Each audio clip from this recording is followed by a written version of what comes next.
Civil danger warning for the city of Detroit. The following message is transmitted in the request of the Detroit Police Department.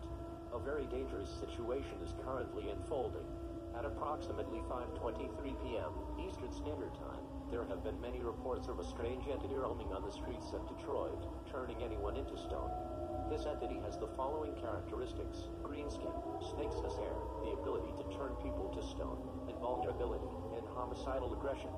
It is believed that this entity is known as the Greek goddess from Greek mythology, Medusa. Medusa has already caused massive panic within 1 moment of her arrival. Over 236 people have already been turned to stone by Medusa. This is a very dangerous situation and should be taken seriously. All residents of the city of Detroit are advised to seek shelter immediately. Lock all doors and windows. Gather enough food, water, clothing, medical supplies, and a battery-powered radio. Block all cracks on doors and windows with tape or damp towels. Please stay tuned for further updates on this dangerous situation.